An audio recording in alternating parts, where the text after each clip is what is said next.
दोस्तों नमस्कार। हाल ही ईद के मौके पर मेरे एक मुस्लिम मित्र ने सुझाव दिया कि बकरे को हलाल तरीके से काटे जाने पर जानकारीपूर्ण वीडियो बनाई जाए, क्योंकि कई लोगों को इसकी पूरी जानकारी नहीं है। आमतौर पर लगभग सभी को पता है कि बकरे को दो तरह से ज़िबह किया जाता है, यानी काटा जाता है। मुसलमान हलाल तरीके से काटे हुए बकरे का सेवन करते हैं, जबकि राजपूत व सिख झटके से काटा गया बकरा ही खाते हैं।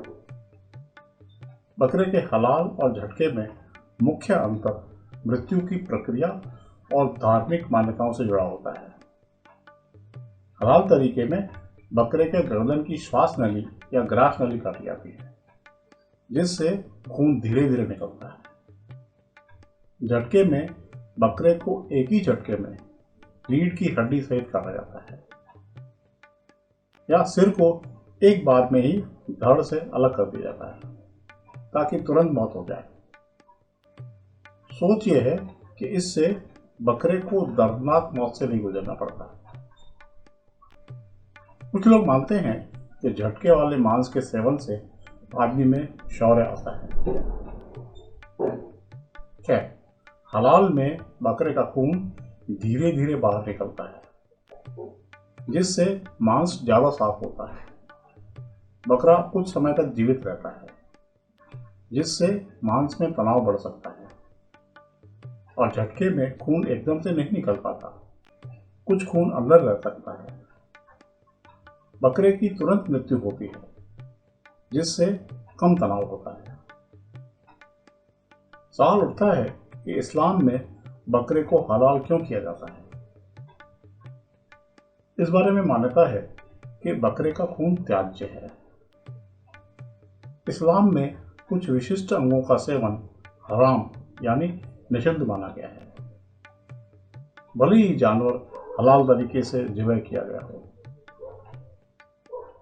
बकरे या किसी भी हलाल जानवर के शरीर के 5 अंगों को विशेष रूप से हराम बताया गया है। पहला है खून, चाहे वो जमा हुआ हो या बहता हुआ, उसका सेवन हराम है।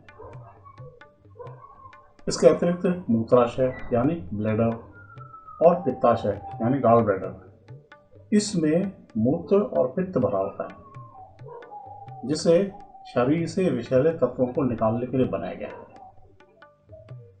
ये अशुद्ध माने जाते हैं।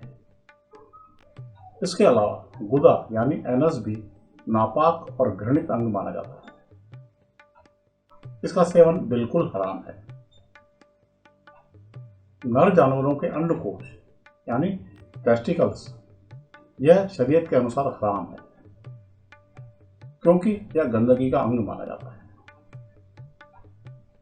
मस्तिष्क और रीढ़ की हड्डी के बीच इस मज्जा को लेकर कुछ मतभेद है। कुछ अंगों में विशेष इस्लामिक फिरकों हनफी, शाफी, हम्बली, मालिकी में अलग अलग राय हो सकती है, लेकिन ऊपर दिए गए अंगों को अधिकांश विद्वानों ने हराम या मकरूह यानी अवांछनीय माना है।